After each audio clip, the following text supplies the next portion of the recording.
শুনেন, কই যান? আমার 1000 টাকা দিয়া যান। আসলে আমার কাছে তো বেশি টাকা নাই, এইখানে 700 টাকা আছে আর এখানে 50-60 টাকা আছে। তোমার 700 টাকা হইলে হইব? আমি তো একটা 3 পিস নিতে চাইছিলাম, 1000 টাকা। ও তোমরা এখানে? ভাইয়া তোমার না কইছিলাম আমার এক জোড়া জুতা লাগবো। ভাই, আমার কাছে তো তেমন টাকা পয়সা নাই। তোর ভাবি একটা 3 পিস কিনবো, ওই টাকাই দিতে পারতাছি না, লাগবো 1000। এইখানে আছে 700 টাকা। আসলে আমি কি করবো কিছু বুঝতাছি না। আপনি এক কাম করেন, টাকাগুলি আমারে দেন।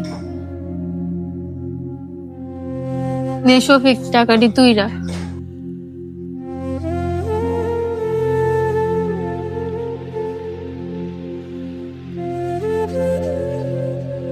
এইটা তুমি কি করলা সুমনা? তুমি না কইলা তোমার 3 পিস পছন্দ হয়েছে, তুমি 3 পিস কিনবা, আর তুমি টাকাটা শফিকরে দিয়ে দিলা।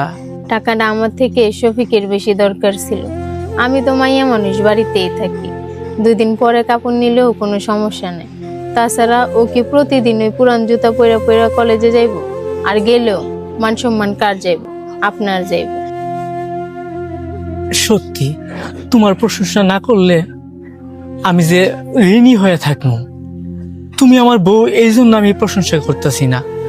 সত্যি তুমি একটা ভালো মাইয়া, ভালো মনের মানুষ, তোমার মধ্যে কোনো ঝামেলা নাই।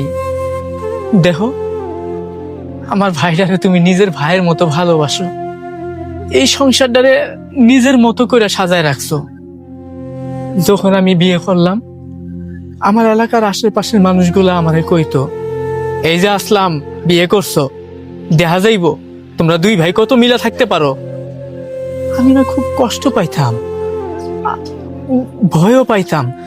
আল্লাহ, আমার মা তো আমার ভাইটারে আমার হাতে উঠাই দিয়ে থুয়ে গেছে। এখন বিয়ের পর যদি আমার বউ আমার ভাইয়ের সাথে খারাপ ব্যবহার করে, আমগো 2 ভাইরা যদি আলাদা কইরা দেয়, খুব ভয় পাইতাম।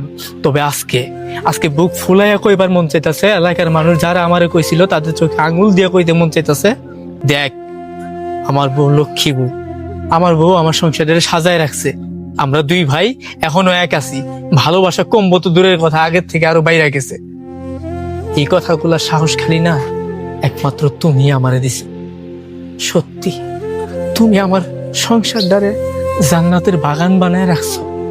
এইভাবেই ভালোবাসো সারা জীবন, আমাগো পাশে এইভাবেই থাইকো। যদি আমার জন্য কোনো সময় তুমি কষ্টও পাও, সব ভইলা তুমি আমার সাথেই থাইকো। আমি তোমারে সারা জীবন সুখে রাখবো। তুমি খালি আমার পরিবারটারে এইভাবে সাজায় রেখো।